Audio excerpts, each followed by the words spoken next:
Let me put on record here, on this platform that churns out nothing but the truth, right, that all the flyers in circulation with the pictures of our national chairman Johnson Edwin Ketia, Joyce Muktari, Bauer, spokesperson to John Mahama, Kweku Boahen, Joseph Yamin, Felix Ofosu-Kwakye, with various quotations as attributed to them on the 24-hour economy, are all fake news. They are fake news. Let's watch some small video, and so that we can comment.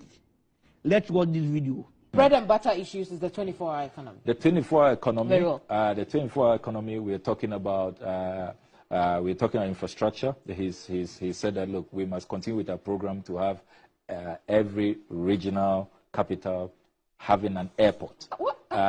He's talked about the need to have in agriculture to have farm banks. So I keep asking cooperatives. So wakaso about 24-hour economy.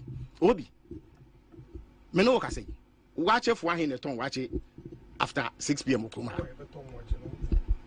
Is it the regular practice? maybe because there is no demand. Absolutely. So you have to stimulate that demand. You have pharmacies that are operating 24 hours. They provide security at a cost. President Mahama says the state will take that responsibility to provide security for you.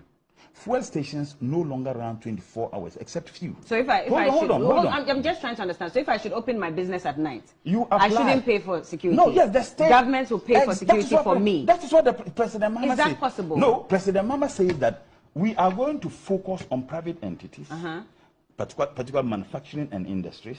He made mention of even fuel stations. He made mention of pharmacies. The responsibility to maintain security in the state is the responsibility of the police. And the reason why fuel stations, only few, have been closed at night, happened under their administration. How is that so? President Mahama says is that, look, we will provide security for industries and businesses who apply to take advantage of the 24-hour economy. And government will pay for security? The government will provide security. What are the police there for? Do we have the money for that? Don't we have police officers who can patrol the streets? No, but you're talking about security. I mean, a lot of these businesses have their personal security. I am saying that the president says that that personal security, which you spend so much money, for which reason you can run your pharmacy 24 hours, the state is going to take that responsibility. That is the 24-hour economy. At what cost? Oh, at the cost of the state. So 24-hour economy no. No, you be saying. You be identify sectors you be to me aboa with revenue, with resources, with even technical knowledge, with security. Na ya aboa ebia factory bi ana company bi with free zones. Na ya aboa na to me asisa because ebia omo machines nkrapo no ebia capacity no eni ho and say recalibration be until it will be carefully examined, and then the companies and our factories and our business establishments are able to me adjustments no ye apart from that no so no labor and conform be ye adwuma no say in nhyehyɛ emra say emra sesa into even policies and laws ni nyina no ebesisa to realign into nyoma bebre be sisa nhyehyɛ ye be ye nhyehyɛ bebre, but the basic idea no say instead say wo be ye adwuma 9 to 5 no ye hye say ye be kye aye adwuma 9 to 5, 7 to let's say 12, and then 1 to let's say 6. Now yenya more employment, yenya more resources and revenue, yenya more products and a bigger market, especially for your exports. Into yebe to me ashe poultry, yebe to me so ashe some aspects of farming and some production. Yeah, that's it. This is the idea. I know ye ma ye na wasena ye mfa wo de no ensi. Ba be the 40 day. Our 24 hours economy. Na sa de no o ti ase. 24 hour economy no. Oni obi ati ase. Very very simple. Sisi ase ya ba about 10. Ekoboten. Abona Ekoboten. Yapon another president another program it was what. It's another 24 hours na yakweni. Arambwa. Yapon mama pon show na. Still on Edaho. Arambwa. Upo is my serious. Na sada from 10 to 11. Yeah, go off. Mompon but another political program enkosubium. Another Arambwa. It's going to be 24-hour economy. That's your host here. That's our politics. Yes, no so was near to us. On so point apart, na omo do na musaba. Na ekọ enim. Still no pon. Obi am free as na as ejuma to us wa. Na ye pon. Mo pon but a program is program ne pon Arambwa. Program ne pon ya pon sisia empefo ta omo twen. Na ka o se nya ta no bebre because on say me kula book na me buy. Say 1 hour na 2 hours ah. Na ya to aso and 12 2 and your point ya pon e kofie. Na mo so pon na fufraba. Na fufraba. The politics throughout. Nya policy say be another be for peace FM him say we this way. We blah blah blah. Sa we nyina no. Na omoso bon wudowuro. Na say juma na ekoso na ekoso. En never my economy yet be. Yet me boss you kon yet nya ne 24-hour economy no. Dia ya ba ne say abai ebecha electricity boa ewo from kura ediama enyuma yefo a mo beba adwuma anajo no mabeya adwuma enti mo amoye fundraise mo amoye welders mo amokura eka ne ne amanema mo hia electricity pa no mo penufo na mo adwuma emfaso abamu a mo be sign ne na mo ba adwuma anajo use electricity a na ne boa ya dey akofom wo mo ya iron rods ene ya mo use anyama wode kese no mo be ye mo adwuma anajo a wo be hu se anyama wode bo be kofom pa aboa mo ama mo nya mfaso na maburu no so wo mo anya adwuma ay megidi yesese party no to meet na sena mo twro se same ye be kono na mo nyina ma no eye ba ko a megidi se be boa yen Oma prof nche we have about na wadwe na kasa na onye correct into enter. There be prof. The eyes cannot see what the brain does not know. With the prof with the I think I've just been insulted. But that's the same that's the same. Ubisa in Chechemupe. This is the posture. Yes. I think we are drawing the curtains here. My name as you know. Akwesi Wodi Akrobato. Let me put on record here, on this platform that churns out nothing but the truth, right? That all the flyers in circulation with the pictures of our national chairman Johnson Edwin Ketia, Joyce Muktari, Bauer, spokesperson to John Mahama, Kweku Buahe, Joseph Yamin, Felix Ofosu Kwache, with various quotations as attributed to them on the 24-hour economy, are all fake news. They are fake news. Let's watch some small video, and so that we can comment. Let's watch this video. Bread and butter issues is the 24-hour economy. The 24-hour economy. Very well. The 24-hour economy. We're talking about infrastructure. He said that look, we must continue with our program to have every regional capital having an airport. He's talked about the need to have in agriculture to have farm banks. So I keep asking cooperatives. So wakasa about 24-hour economy. Obi. Me no say. Watch for one in the ton watch it after 6 p.m. Nipas, is it the regular practice? Maybe because there is no demand. Absolutely. So at that time. So you have to stimulate that demand. You have pharmacies that are operating 24 hours. They provide security at a cost. President Mahama says the state will take that responsibility to provide security for you. Fuel stations no longer run 24 hours, except few. So if I hold on. I'm just trying to understand. So if I should open my business at night, I shouldn't pay for security. No, yes, the state government will pay for security for me. That is what the President Mahama says. Is that possible? No, President Mahama says that we are going to focus on private entities, particular manufacturing and industries. He made mention of even fuel stations. He made mention of pharmacies.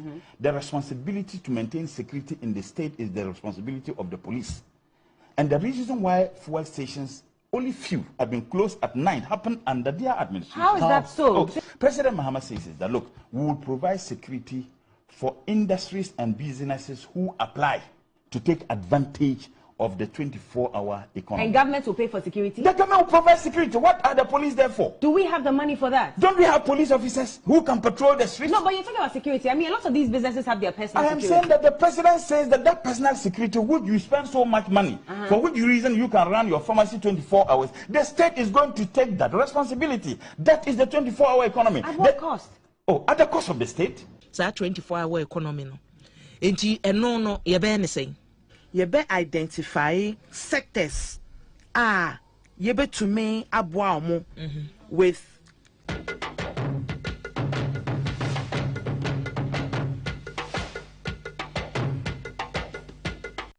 Let me put on record here, on this platform that churns out nothing but the truth, Right.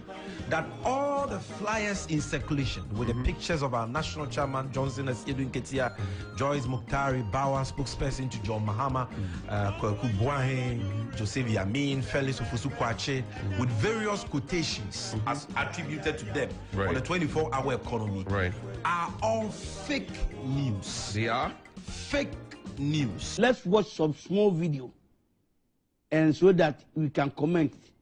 Let's watch this video. Bread and butter issues is the 24-hour economy. The 24-hour economy. Very well. The 24-hour economy. We're talking about infrastructure. He said that look, we must continue with our program to have every regional capital having an airport. He's talked about the need to have in agriculture to have farm banks. So I keep asking cooperatives. So wakaso about 24-hour economy. Obi. Me no say. Watch if one in the ton watch it after 6 p.m. Nipas, is it the regular practice? Maybe because there is no demand. Absolutely. So So you have to stimulate that demand. You have pharmacies that are operating 24 hours. They provide security at a cost. President Mahama says the state will take that responsibility to provide security for you. Fuel stations no longer run 24 hours, except few. So if I hold on. I'm just trying to understand. So if I should open my business at night, I shouldn't pay for security. No, yes, the state government will pay for security for me. That is what the President Mahama says. Is that possible? No, President Mahama says that we are going to focus on private entities, particular manufacturing and industries. He made mention of even fuel stations. He made mention of pharmacies. The responsibility to maintain security in the state is the responsibility of the police.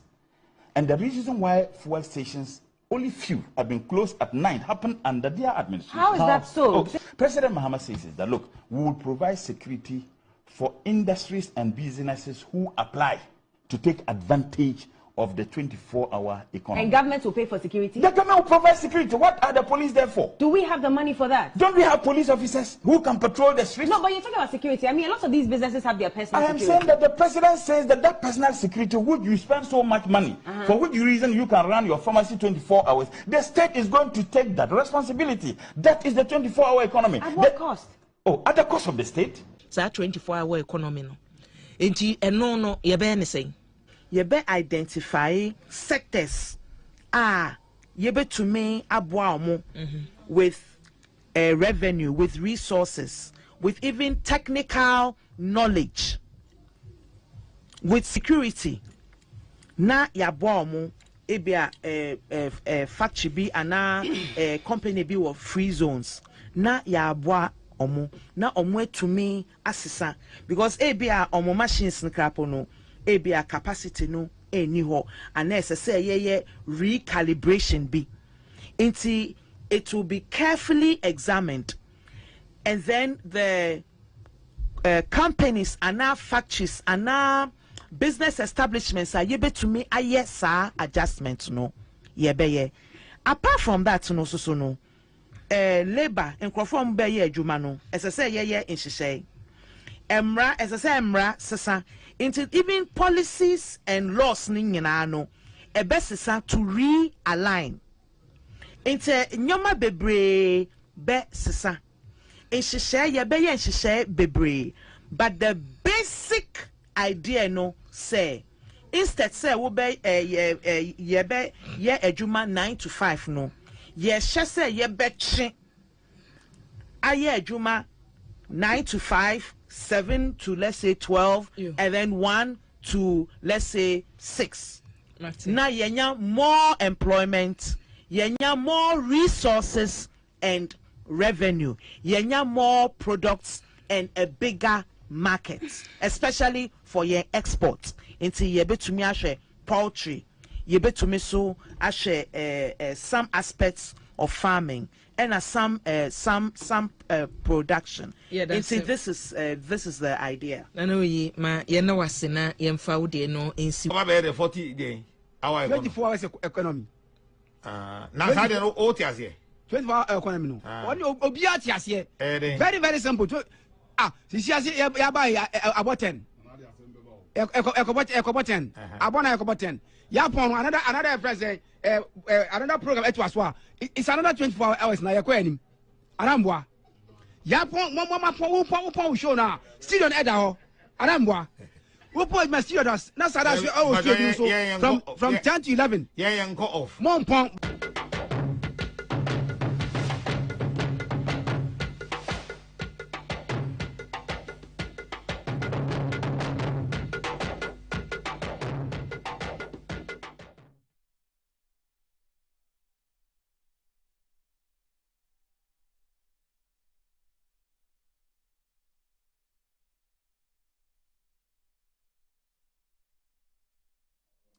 I guess you want, good evening, welcome to the show. I guess you want more information on our book is coming to you soon. Polls have closed in the United States of America by now, and CNN is about to start its election coverage from 4 p.m. Eastern Time with Wolf Blizzer, a senior CNN reporter. What are the exit polls saying, and what relevance is that to Ghana? Tonight, we'll be comparing Ghana and America and see what is relevant, what we share in common, and what we don't share. Where are Ghanaians, who are Ghanaians supporting?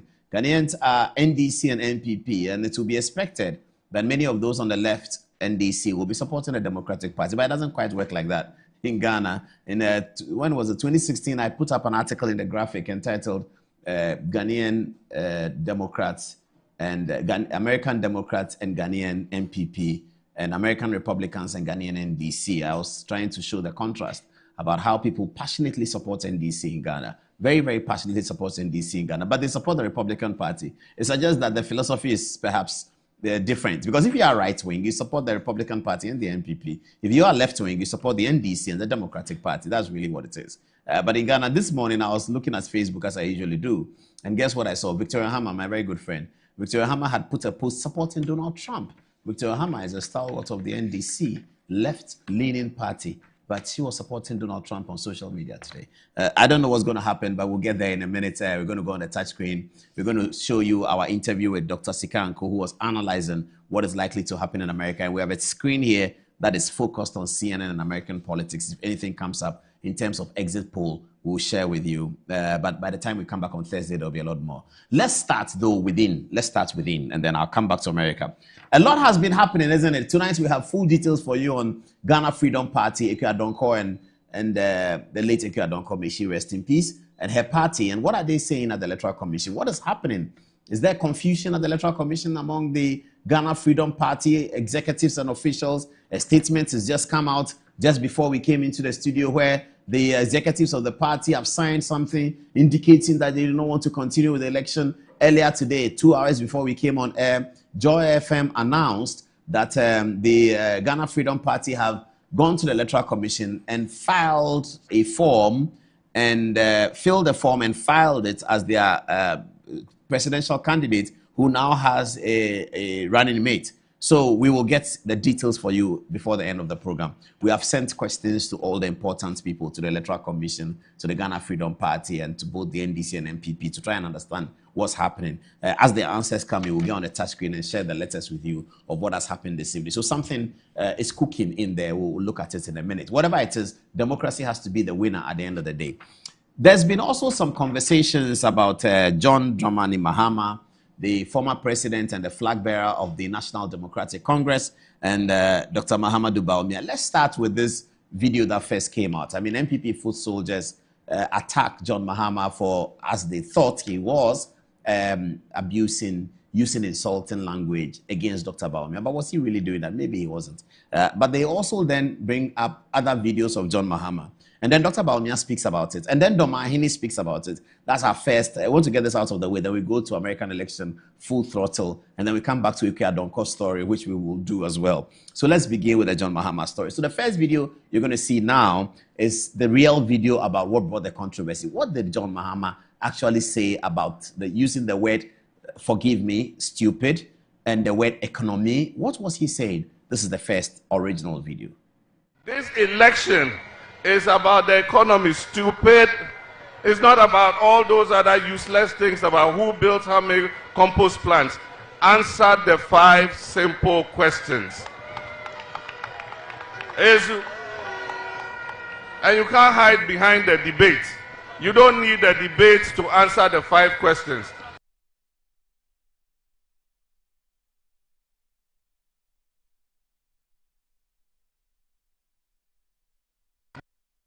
This election is about the economy, stupid. It's not about all those other useless things about who built how many compost plants. Answer the 5 simple questions. And you can't hide behind the debate. You don't need the debate to answer the 5 questions. Yes, you heard that. I was hoping to have the longer video because in the longer video, President Mahama himself talks about the American situation. So when this video came out, everybody was sending it to me. Look at what President Mahama said. I said, no. President Mahama is not saying, he's not, the word stupid in there is not in reference to Muhammadu Bawumia. No, it's certainly not. It's not at all. So in 1992's American election, you know what 1992's American election was about. It was a very critical election situation. If you come back, let's take it from 68. Okay. Now, John F. Kennedy had won a remarkable election as the youngest American president after the Second World War in 1960. Kennedy had been young. His father had been an important politician. He was thought to be, it doesn't get more than John F. Kennedy, Harvard graduate, Harvard lawyer. He came into the election. It was the first election in which there was a live televised debate. The first time they did it was in 1960's election in America. And the election was between John Kennedy and Richard Nixon. Richard Nixon was running as vice president. John Kennedy was running for the Democratic Party. Richard Nixon was running for the Republican Party. Kennedy was a sensation, an absolute sensation. He's still the most famous American president of all time, many, many years after he died. Now, Kennedy won the election, but on the presidential debate, those who saw it on television felt that Kennedy had won. Those who heard it on radio thought that Nixon had won. This was the first time television had showed the debate. So that's 1960. Kennedy won. Kennedy was executed, killed, assassinated, however you call it. 2 years into his administration, he was assassinated. And then his vice president, Lyndon Johnson, became the president. The election in 1964 was won by Lyndon Johnson after he had spent the unexpired term of Kennedy. He won an election himself. He was the vice president. And then in 1968, Lyndon Johnson ran again. Then he was defeated by Nixon. Then in 1972, Nixon won again. When Nixon was in his second term, so Nixon, the Republicans take it from 1968. Nixon wins. He comes into his second term. There's what they call Watergate scandal. Tonight is not a night for that. We'll talk about that later. A lot of American politics will be coming up tonight, but not this one. Watergate scandal happened. Clinton, Nixon left the government and he was replaced by Gerald Ford as vice president. Okay, so then the Republicans had it again until 1974. And then Ford won the 1974 election for the Republicans. Then came 1978. And in 1978, the Democrats won. So 76 elections, 72 and then 76. In 76, the Democrats won with Jimmy Carter. Jimmy Carter was president until 1980. So in 1980, the Republicans went to a Congress for the election of their flag bearer.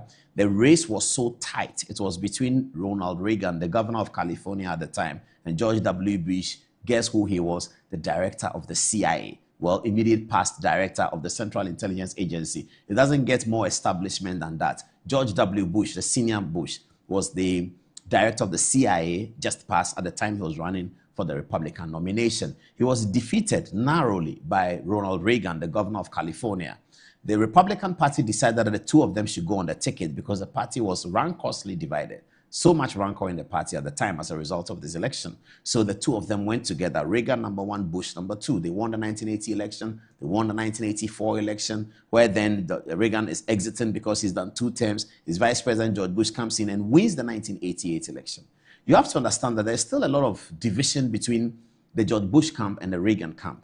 So George Bush is trying to equalize on his boss's record to do a 2-term president. It appears that the Reagan people are not completely happy about that. Somehow, the story has it that they organized for Ross Perot to arrive on the scene. Ross Perot is an American businessman. He says he's running as independent candidate. In America, if you're running as independent candidate, you have to show how many preliminary votes you have. He succeeded in getting significant numbers. So he's part of the presidential debate for the 1992 election. Now, James Carville here, who works for Bill Clinton, who is here, President Clinton, then was sort of managing Clinton's campaign.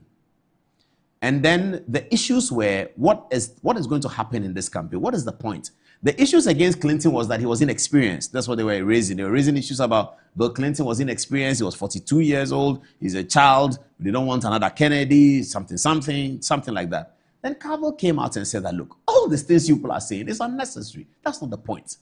The point about this election is whether the economy is stupid. Is the economy good or the economy is bad? If the economy is good, vote for them. If the economy is bad, vote for us. That was James Carville. So that's what President Mahama was repeating here. Listen to him again. President Mahama again.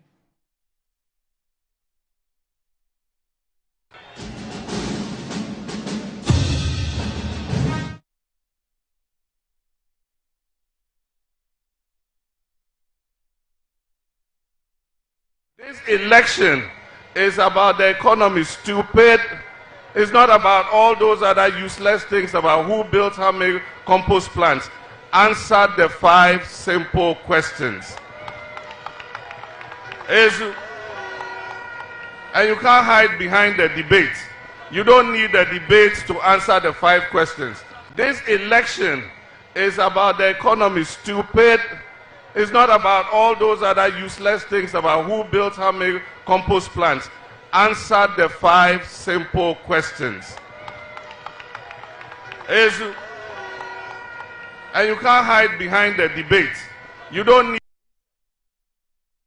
So we were talking about this debate already. I don't know whether we can fit it in this forum, but I was saying that President Mahama should attend the debate and ask the questions, because since he asked 5 questions at some location, Dr. Bawumia has asked 50 questions at another location. President Mahama is responding to the 50 questions by saying that just answer my 5 questions. Dr. Bawumia says just answer my 50 questions. So they have to together come on the debate platform. We could talk about that later on. So the debate is necessary. My NDC friends, if President Mahama wants the 5 questions answered, we don't want Dr. Bawumia to answer the question when President Mahama is not standing there to ask him a follow-up question so that Ghanaians can get the best. Let's have the debate. IEA has a date. President Mahama should come. Dr. Bawumia is here. President Mahama asks 5 questions. Say, yes, you, Dr. Bawumia, you were vice president. What happened to the inflation? What happened to the economy? And then the Vice President Bawumia too says in his 50 questions, why did you have doom so when you were president? You were president for 4 years. The country was dark for 3.5 years. What happened? I'm suggesting to you that it's because you were incompetent. And then they can debate and debate and debate, and then Ghanaians benefit from it. And then we know who to choose. Americans have finished choosing. It's our turn now. So the debates must happen. Anyway, so just as I was saying this issue about James Carville, that the attack on President Mahama, that he's using insulting language against Dr. Bawumia is not actually correct. It's not borne out by the facts. What President Mahama was saying was a reference to Carville. It wasn't a reference to Dr. Bawumia suggesting that the word stupid was used to describe Dr. Bawumia. No, it wasn't at all. He was talking about what James Carville said. Okay, having said that, the compilation of President Mahama and his regular use of stupid was a bit worrying to some of the people who saw it. Have a look at this video that was put together. I think it was put together by the MPP PR group. They were trying to suggest that President Mahama's language in describing this debate and his economy stupid, etc., should not be understood to mean he's just quoting Carville, but it's something that he has been thinking about. This is the video they put together for that. This election is about the economy, stupid. So put a paragraph on Airbus to equalize the discussion. I mean, what stupidity is this? You have all those people walking around writing stupid things on social media. It does not affect what happened in the past. And what he says is a bit silly. So be out there, I'm not just a winner serious. One part the papaya. Into one over there, Tanchain. 10 years is some Maya.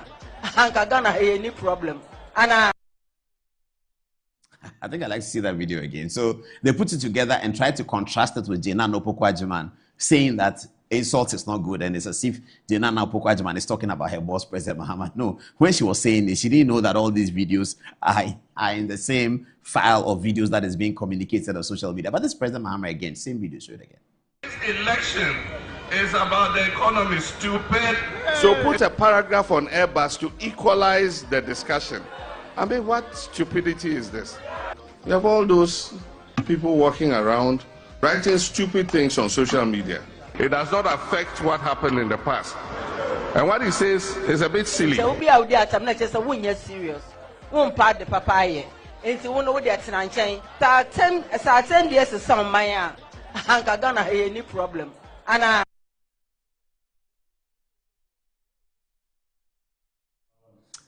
Dr. Baumia had something to say about this, didn't he? This is what he said.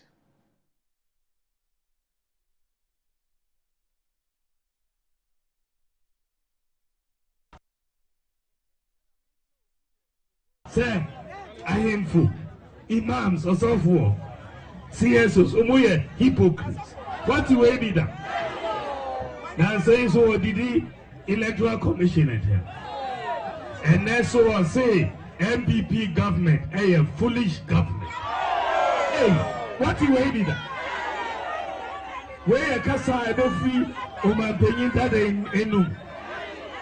We must have limited at least some standards of decency in the language we speak as politicians.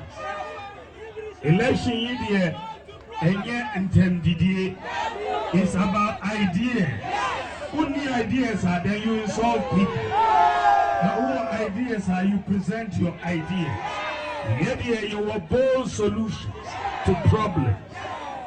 We see a foolish government. But we have created more jobs than your government. We have built more roads than your government.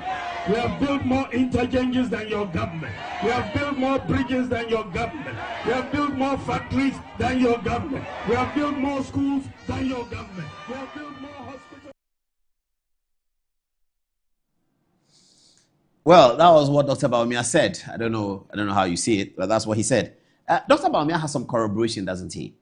The Omahine of the Doma traditional area, His Lordship the High Court Judge, also has something to say about the temperate or intemperate language that is being used about this in this campaign. And he said it in praise of Muhammadu Baumia, the MPP presidential candidate, who's also the vice president. This is the Omahine of Doma speaking. I can for say, Ubu dear, Unima dear. Now, dear Pakukra, media woman, yo, some now come devoid of insults. Mente say waka bibi kasenchi waka kasa so kababi a wadri nka nya dan adru babi a beche wabufu ama wode ba ko bi afam so wonya sa nti ye beda wase.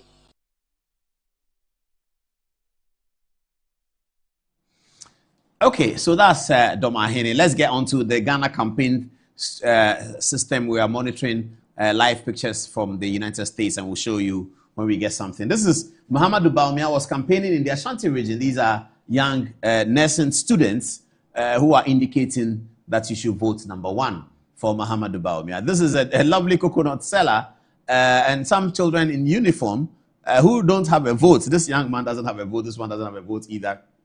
Obviously, they are not up to 18, but they seem excited about the future. The coconut seller does have a vote. She is indicating number 1. There you go. This is some of the enthusiastic crowd. I like this young man. I like him. The enthusiastic crowd cheering on to their flag bearer. The election season is amazing. This is Dr. Baumia in the Ashanti region, the MPP stronghold, where if Dr. Baumia has to be winning this election, he has to be picking at least more than 72% of the votes in the MPP stronghold. Can he do that? I don't know. But the indications here suggest that the Ashanti region people have received his message in a massive way. I like this. Oh, I love this young man, man. Charlie, this is the parents should keep this photograph. I wish I knew his parents. They should keep this photograph. When he's 20 years, they should bring it to us. Hopefully, by that time, he will be nurturing to go to parliament. I like the way the young generation of politicians are being created in this campaign. It's completely amazing and it's to be applauded. the young generation. That's why we have to use decent language. That's why we don't use bad language. That's why it's bad to do that. Because it looks like the young people are getting interested in the politics, and they are seeing that later tonight I'll be making some statements about American politics. I've been discussing with some of my friends today about how American politics is changing. It's beginning to look like African politics. I'll talk about that a little bit. But here is this young man who is clearly being recruited as a young generation politician. We do need politicians. Politics is not all dirty, you know. We do need politicians. There are some politicians who make it look like it's dirty by using intemperate language. Bobier Ansan of Class FM, he's the one. On his radio thing, the Manassas organization, what are they called? Foundation, the West Africa Media Foundation. They did the survey and found out that on Bobier Ansan's radio, he's always insulting people and he says things that are unsubstantiated. That's what they said about him. He's still doing it. He's still, every day he's there, he's talking. I don't know whether they cannot research and bring something or have a topic that they don't have to insult people. When you see his Facebook page, he says that, yeah, I will insult. That's who they are. It's about, that's who they are. They shouldn't be anywhere near a microphone, but it's okay, it's fine. It's a democracy. We are all human beings, you see. So anyway, so this young man is being clearly recruited for the next generation of politicians. And now here you are. This looks very wild. I don't know whether it was during the time they were singing or what was it, but this looks really, really wild. The crowd is thick, body to body, shoulder to shoulder, back to back, is tight and is heavy. I really hope that there were no untoward dealings, people losing their important small items. I think there was nothing like that. The security was very tight, but this is massive. Now, this just does not show that Dr. Bawumia is popular or that he's not popular. It shows that the Ghanaian people are interested in the decision-making of the civic decision-making. Ghanaians are interested in the civic decision-making. This is what it is. This is a civic decision-making platform. They have to make a decision. And this is, look at the enthusiasm of the crowd. You find it in both NDC and MPP. It should make our politicians frightened that the people are looking up to the politicians, that if they do something wrong, they've hurt all these people. And again, it should make you praise Nana Addo Dankwa Akufo-Addo, who did a policy that benefits all these people. That's so important.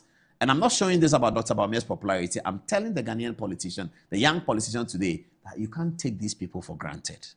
Look at the way they've come to a rally. They've come to the rally on the promise that Mahamudu Bawumia, if he's elected, is going to do certain things that will benefit the development of Ghana. And that is what they are cheering. That's what they are applauding. You can't break the hearts of these people. You can't look at them, become a politician, they vote for you, and you do something else. You can't look at these people, become a politician, they vote for you, and you put darkness in the system, and we have to call it doom. So you can't look at these people, they're politicians, they vote for you, and then they don't have water. You can't look at these people, you're a politician, they vote for you, they don't have electricity. You can't look at these people, you're a politician, they vote for you, and their children cannot attend public school that is owned by the taxpayer. That is a sin, that's a crime, that's a faux pas. Look at the enthusiasm of the crowd, look at it. Look at the enthusiasm, look at the young women. You think they don't have something to do? But they can tell that the decision about who becomes president of Ghana is so critical to everything that happens in the country. Human beings make the decision. Human beings are the difference. The difference between America and Ghana is the human beings that have governed America over time. Not just at the government level, at all the state levels, at all the department level. Who is the receptionist at the Ministry of Local Government? It's very, very important. That's the difference in countries. The difference is not gold. The difference is not money, because we have more money than them, but we owe them. How do you have more money than somebody and you owe him? That should tell you that the difference is not money. The difference is the human resource. I'll always pay tribute to Dr. Charles Rekubrobe, who in 2000, when he was running for elections, his mantra was growing people for Ghana's development. That's so key. The people, the quality of the people, it starts with the media. It has to start with the media. The quality of the people who are synthesizing and giving the platform for ventilating the issues that pertain to governance. The media, who are they? What are they thinking? What are they eating? What are they reading? Where are they coming from? That's critical first. And then out of that, we can revolutionize our society and have important, critically prepared people to be able to occupy all the positions of decision making. That's how our country will go forward. And I'm excited to see this, because this is the beginning. When the politicians see the fervor, the verve of the people, the verve, how they want the thing to happen. When you see that, you have to know that you have a lot of work to do to be a politician. This is Dr. Bawumia in Ashanti region. This was very, very, very massive. Too massive. There he is again. in one of the palaces. I think it's a Domahini's palace. I'm not sure. But this is still Dr. Bawumia on his campaign. So Seth Osakuto is the Achuma Imponua constituency. So this is Achuma Imponua constituency, deep in the belts of Ashanti, deep in the agricultural belts, deep in the cocoa growing areas, deep in some of the Galamsey areas. Mahamudu Bawumia stands tall before the chiefs and people, and he's talking to them. I think that with 1 month to go to the elections, with 32 days to go to the elections, we can safely say that unless something dramatic happens, Bawumia has won the campaign. I don't know whether he win the election, but Bawumia has won this campaign. He's won it. With 1 month to go, unless there's a dramatic something from the NDC campaign, if you take from January to now, Mahamudu Bawumia has smashed the campaign away. The NDC campaign density is lacking for Mahamudu Bawumia's campaign density. The density, the presence of the campaign everywhere. Mahamudu Bawumia is leading by far. That's the campaign. It doesn't mean he'll win the election. I don't know who will win the election, but we have to congratulate him.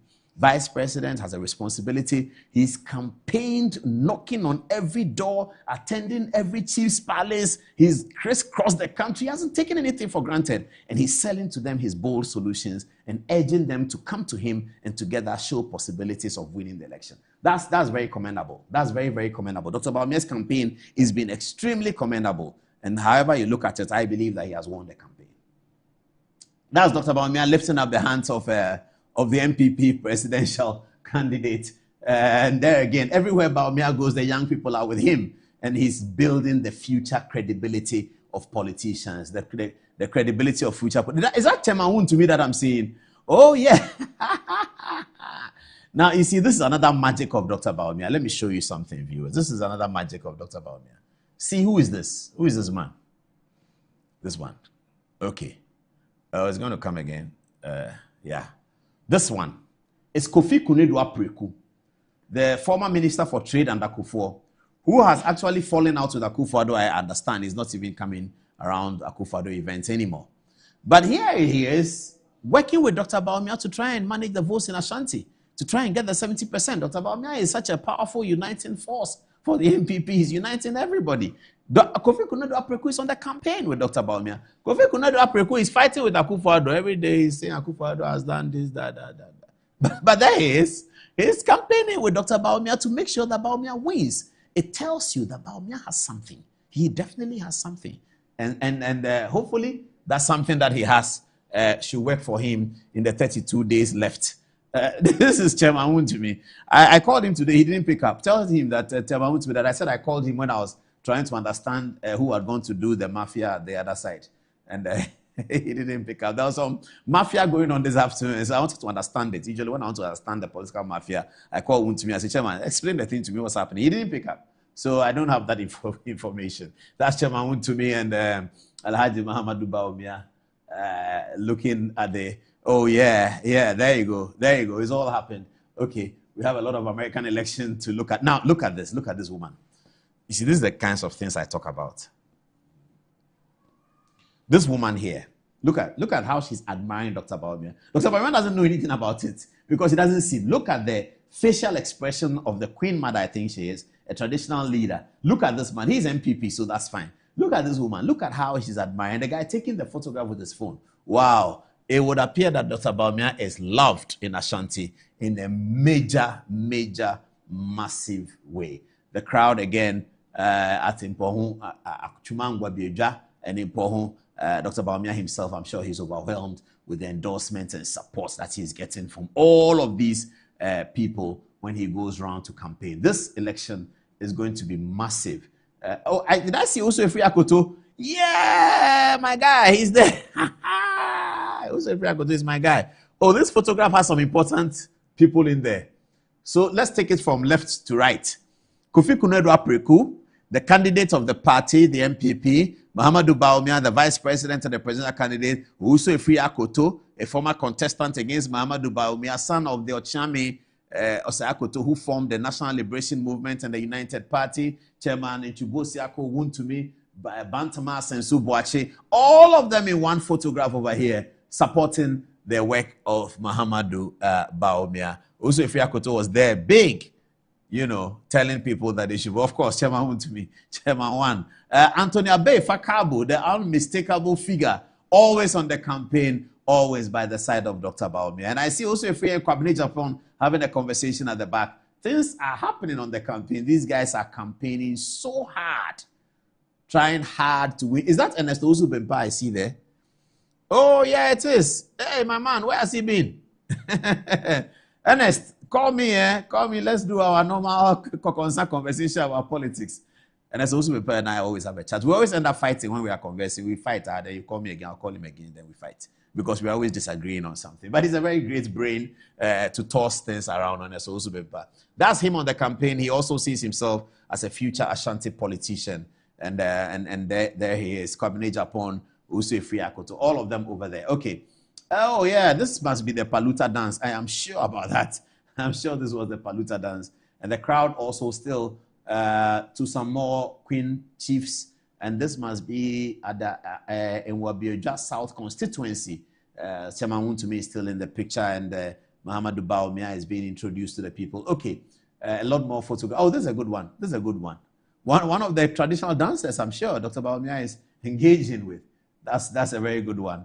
At Nwabioja South constituency, Kofi Kunedu Apreku, a former member of parliament for the Ashanti region, is talking over there. Okay, it's past 10 o'clock. Let's see the John Mahama campaign as well. President John Dramani Mahama here on the campaign for the NDC. Yeah, wherever the NDC have gone, they have always showed the position of the candidate to vote position. There are no numbers on it, so they sort of show you that you get the umbrella. Look for the umbrella logo, the symbol of the umbrella, and thumbprint on that if you want to vote for John Dramani Mahama. That's another enthusiastic crowd. I like the vuvuzelas and the colors of the vuvuzelas, the green and red, showing the NDC colors. John Dramani Mahama, a large crowd here gathered around to listen to the former president. And he's talking about becoming president again. He's talking about 24-hour economy. He's promising to restore dignity to people. He's promising to restore the economy back to where it was in 2019, 2018. There they say, we miss your development projects. 2024 is a must-win for NDC, and these are some of the placards. They're holding the umbrella beautifully. This is President Mahama, I believe, introducing or meeting the parliamentary candidate for the constituency. This is an enthusiastic supporter of the NDC, very, very enthusiastic over there. The Vuvuzela players were also, I like the NDC t-shirt. The way they do it is very, very modern, isn't it? There you see the NDC crowd. President John Dramani Mahama addressing the crowd. I don't get the place it is, but this is President Mahama clearly addressing a large crowd in one of his constituencies. Joshua Alabi, the unmistakable figure of Joshua Alabi, Professor Alabi, in the center over there, joining the John Mahama campaign. It's 10 minutes past the top of the hour. At 10 o'clock, let's take some text messages. When we come back, we will be going straight to the United States of America and find out what is happening there. Who should I start with, please? Fatih, what are people saying? All right, thank you, Paul. So this is coming from Master Planner Jr., all the way from Kentampo. And he says, on December 7th, 2024, Ghanaians will vote for a leader who is visionary and can explain his policies for the ordinary Ghanaian to understand. As for those who insult and cannot explain their policies, we should not give them the chance of leading this country. Vote number 1 for development. Regards to Honorable Stephen Intim, NPP National Chairman. Next in Asian says the election is about problem-solving techniques or mechanisms and not who knows how to insult. JDM should be circumspect and decorum in its choice of words on the campaign platform. Philip solidifies says, Paul, are you doing damage control on Mahama's insults? Is this the first time he's using abusive words? Come to think of it, do we use insult in our political settings? As a statesman, he doesn't know insult is not part of our culture. What is he teaching the young ones? Papa Jemfi says almost 1 month to elections, but the 24-hour economy is still not properly explained. It's just a terminology that is practically inapplicable in Ghana. Stephen Ajay says, I'm not getting the NDC explanation to the 24-hour economy. Paul, please ask their professor to explain this to Ghanaians, else they can't be forgiven for confusing us. Lawson Duma says 24-hour economy is not a well-thought program to pursue. The communicators have no clue what the subject is about. This is not English propaganda. It's just not tangible. Dear first answer. Victoria Hammer is supporting Trump because the NDC will use the return of a former president as a campaign message in this election. Next, from Kojo Jones, he says, Paul, I will not buy this your explanation. Richard Affo says the NDC knows that if they lose this election, their party is dead. That is why they are so desperate to win this year's election. Oliver says, Paul, it was a direct attack. The emphasis was on the word stupid, and it meant his opponent. Jen Fauci says he doesn't quite get Paul's explanation because Mahama also said he was repeating what Bill Clinton said. Lastly from Dash Stinken, he says, you can only find these beautiful pictures only in NPP campaign grounds. Over to you, Antoinette. Right, so still on the statement made by the former president, one in town says, Paul, there's actually a clear distinction between the statement made by Jimmy, and he quotes, it's the economy, stupid. There is a distinction between that and that of the former president Mahama, who said, this election is about the economy, stupid. General L. Coleman also says, politics is competition of ideas and debating of policies. Only those with low political IQ and empty policies resort to insult as a weapon of defense. Now to the 24-hour economy explanations that we give stories on. Lawson Duma says it seems that the 24-hour economy is not really well taught. Stephen AJ says, I'm still not getting the NDC explanations to the 24-hour economy. James Sakum says, why is it that most of the former presidents seeking for a return to power like to insult their opponents? He gives example of JM and Donald Trump having to insult left and right. And Ibrahim Zakaria says, seems like the more you try to explain the 24-hour economy, the more you become confused. Still on the 24-hour economy, Papa Genfi says, almost 1 month to elections, but there is no explanation that seems to make sense. Master Planner Jr. says the polls are not closed. Talking about the US elections, yes please. He says the polls are not closed because as at the time Paul spoke about it, it was only 4:39 p.m. at East Coast. Emmanuel Kofi also verifies and says the polls aren't closed because they have 4 more hours here in New York. That is where he was at that time. Alan Johnson says this time the Ghanaian people would vote, not as how it is going in the US. Dustin Con says the NDC people actually think that if Donald Trump wins, it means the NDC would win as well. And Jen Fauci on Paul's explanation on the comments made by the former president, he says, it seems Paul's explanation wouldn't wash today because what Mahama said is not repeating what Bill Clinton said. And lastly, Papa Genfi says Paul should stop doing damage control for John Mahama because the fact that he even added the word useless to the statements means he meant what he said. And JM sounds very insulting and agitated. Now back to you, Paul. Somebody just sent me a photograph of an old interview that I did. Okay, thank you very much for your time, viewers, as usual. Now let's get to the American election. And then, so we'll show you the American election. We'll show you John King's map as H.S. Kanku and I looked at it, and then we'll show you the video of that as well. Now, Ghanaians are looking, I saw some of the text messages said that Ghanaians are thinking if X wins in America, then Y will win in Ghana. Let's see why Ghanaians think that whatever happens in America will be followed as a pattern in Ghana. Let me get over to the touchscreen and do that. Okay, so Ghana's Fourth Republic starts in 1992, isn't it? All right, so in 1992, Ghana had 2 main political parties. The New Patriotic Party, an offshoot of the United Party, identified as a right-wing party. The NPP themselves in their constitution identifies themselves as a right-wing party. A new political party was formed, the National Democratic Congress, NDC, in 1992, and identified themselves as a left-wing party. Both parties add the word center so that they look more modern. So NPP say they are center-right, NDC say they are center-left. So let's get onto the touchscreen and see what happened. In 1992, center-left Bill Clinton won the elections in America. Center-left J.J. Rawlings won the elections in Ghana. The Americans vote in November, Ghana votes in December. So they vote first. So as soon as they finish voting, we vote. So this is what happened in 1992. 1996, Bill Clinton wins again, center-left. NDC, J.J. Rawlings wins again, center-left. 2000, George W. Bush wins, center-right.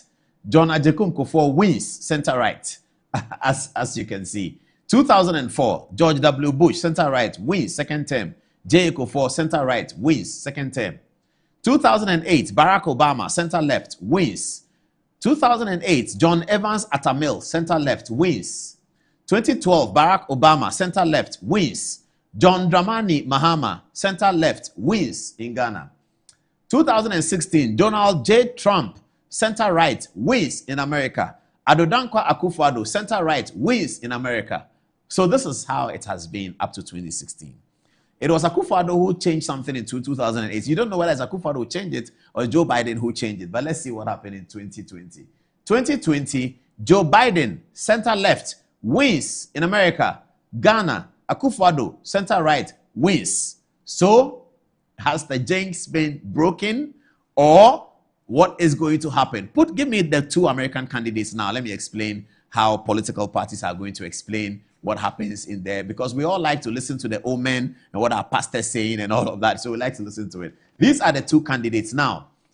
Kamala Harris, the vice president, senator, former senator, and Donald J. Trump, former president and the Republican candidate. Now, if Donald J. Trump were to win, the MPP could say that if the Republicans win, the MPP also wins, except in 2020, of course. But if Donald J. Trump wins, the NDC would say that whatever happens in America, in most cases happens in Ghana. Former president wins. So, former president would win. If Kamala Harris wins tonight, the MPP can say that whatever happens in America, except in 2020, happens in Ghana. The incumbent vice president running for the election won it. So, the incumbent vice president running for the election will win it. Now, what would the NDC say if Kamala Harris wins? NDC will say, well, except for 2020, anytime the Democrats win, the NDC wins. Kamala Harris's democracy won, so the NDC will win. That's why I wanted to show you this, how we in America have been voting, how Ghanaians and Americans have been voting together, except in 2020. So, viewers, tell me what you think by the text message. Who destroyed the thing in 2020? Was it Akufo-Addo's tenacity, or it was Joe Biden who destroyed it? What really happened in 2020 that the Ghana-America situation changed in that year? What's going to happen this year? I don't know. Is it going to be restored? Is it going to change again? A few hours, we'll get exit poll and know what is happening in the American election. But, so straight from there, let me move on the American election. So there's a guy on CNN who does the map. So he shows you which state is going where. He's called John Kane. Now, last night, Echesika Anko was in our office, and I sat with him to look at John Kane, and Eche will analyze to us what John Kane is saying. John Kane's conversation ended on the basis that the election race is very tied. Let me have the American candidates again. The election race is tied between the two candidates, Donald Trump and Hillary Clinton. Donald Trump and Kamala Harris. Okay, sorry, I'm bringing up 2016 in my mind. So he said that what seems to be happening now is that Pennsylvania is outstanding. Whoever is able to win Pennsylvania is winning it. Now we'll come back. Those of you who have not been watching our program, therefore you don't know this Electoral College thing. I'll come back and explain the Electoral College situation to you in a minute after the John King situation with the Ghana map and the American map, so we can get a clear sense of what we should be expecting tonight. Many political researchers across the world will not be sleeping tonight. We'll be watching Fox News, ABC, CNBC, internet, live internet, podcasters, and CNN to find out who is winning the American election. Let's see what John King said on CNN that Eche Sikanko, my guest on the American situation, and I were watching in the office. Tie in, of course, battleground Pennsylvania. So let me just shrink this down and take it off to the side a little bit, put it down here, and then we'll do this one. So that's the blue wall states. What about the Sun Belt states, right? So forgive me again, I just want to stretch it out. North Carolina, Trump with a 1-point edge, that's the statistical tie, no clear leader. Georgia, same thing, Trump 49, Harris 47, so the Trump campaign say we're ahead a little bit, I would say, then that means who turns out is going to affect that. In Arizona, again, Trump consistently has had a tiny lead in Arizona, small lead in Arizona, 49-47. Again, certainly advantaged Trump by the numbers, but within reach for the vice president. It's that close. So you have Harris gets Wisconsin, Harris gets Michigan, Pennsylvania's in actual tie.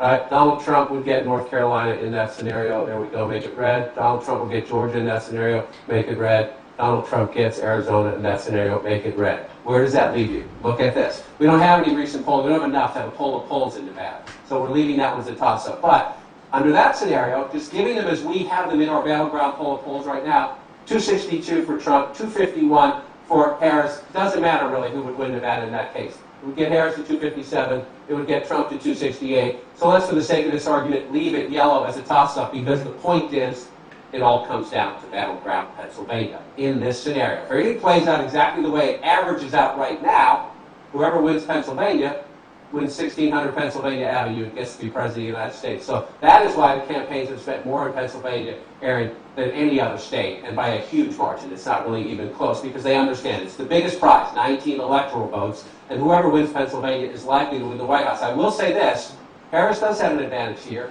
She does have an advantage here. That's the third blue wall state. Those three states have voted together since 1992. So if that pattern were to continue, that would be for Harris. But as you know, rules are sometimes made to be broken. And those are the three states that made Donald Trump president. That was the big surprise in 2016, remember, when he crashed the blue wall and won all three of them. That is equally conceivable. The numbers are that close. All right, John King. All right, everyone's here with me. Kate, let me start with you. Well, okay, that's 16 and off. Let's get back to the other things that John King was saying. The three big ones: Wisconsin, Pennsylvania, and which one is the other one? Michigan. Yeah. These are the three that made Trump president in 2016. Yes. These are the three that are up for grabs again this time. Yeah. The CNN poll shows Harris in the lead, slight lead in two of them. Pennsylvania, they call it toss-up. Yeah. Many analysts say that when CNN says something is toss-up, it means it's gone to the Republicans. From your experience of looking at American media, is it true that American media bias comes out like that? Well, I mean, it's definitely something to keep in mind when you are reading the polls from the U.S. And for a lot of viewers, for the sake of media literacy, it's important because when you look at CNN, they do have a liberal bias. Yeah. When you look at Fox, they do have a conservative bias. So yes, if you're looking at CNN, it's good to keep that at the back of your mind. But they do have their reputation at stake. They do the poll of polls. They pair with universities to do these polls. And so when they come out and they say it's a toss-up, it really is a toss-up. The only thing is, to what extent is it a toss-up? Mm-hmm. So you just have to control for that. But I do think when it comes to the polls, they have to go through a lot of scientific. I think I can agree with you. If we look at 2016, and did Fox also predict in 2016 that Hillary Clinton was leading? So a station like Fox, if Fox says Hillary Clinton is leading, it means she's really leading by a big margin. By a big margin. Doesn't apply to CNN when they say it's a toss-up, it means Trump is actually leading. When they say Kamala Harris is leading by 3 points, it means it's a toss-up. No, so maybe let's make the distinction between the national poll and then the swing state poll. Yes, for the national polls, yes. If CNN says Harris is leading in the national poll, yeah, I mean you can factor in the ideological bend because it depends who they went to ask for the poll, how they ask the question, how they frame the question, all of that. So yes, if in the national poll they are saying Harris is leading, yes, you do have to factor that in. But in the swing states, I mean, you're only hurting yourself if you go and then you get your polling wrong over there because the swing states. I mean, the goal is sometimes expected to get more people to look at, more people to be encouraged that this person is going to win. So human beings, we all like to vote along the winning way. So we're tuning to media and asking who's going to win. Who's going to win? And if important media is telling us that Trump is going to win, then I vote for Trump. If it's telling me that Harris is going to win, then I vote for Harris. Yeah. So that has a a little bit of motivational, impetus value of how the voting turns out. So it may be useful for it. Yeah, and it could go the opposite way, because if they're reporting that your team is not winning, then you might become agitated. And that has happened in certain elections. Oh, I get your point. Yes, and so agitated that you are likely to give the impetus rather to the opponent. Exactly. To make sure they win. Yes. Because we are losing. Exactly.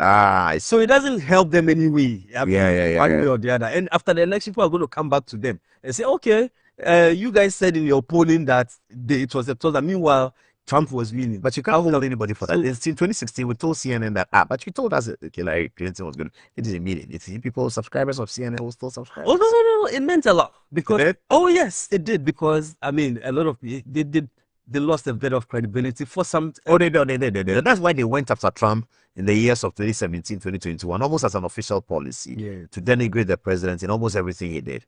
And proceeded then to campaign against him in 2020, and then he lost. Now he wants to come back, and it's still a big deal. So we don't know what's going to happen. We still don't know what's going to happen. Well, this is one of the most closest election in American presidential election history. And when pollsters, when experts say that we don't know what is going to happen, they're not just hedging, or they're not just trying to sound politically correct. I really, really think it is one of the most clearest, most sincerest cases where you actually do not know what is going to happen. From a sense of working, studying in America as a PhD student and observing their media critically, do you think John King knows more than he's telling us? John King is the epitome, of this kind of job. He's done it for a long time. He represents what it means to be a political reporter, and he's the emblematic of what national political journalism and reporting is in the United States. I don't think John King would. You think he knows more? Yes. No, I don't think he knows more than he's telling us. Okay. I think, of course, except what he knows, he's not sure of it. Maybe he cannot. But whatever he puts out there, this is what makes CNN CNN. This is the guy who has traveled all 50 states in his career. He's the one who brought the map, the magic wall, the magic map, and came up with those permutations. And so this is what makes CNN what it is. I think if John King has anything to make the station what it is, that is what he has put out there. So whatever is on the wall is what it is. You think it's as far as he knows? Yeah, it's as far as he knows. Yes.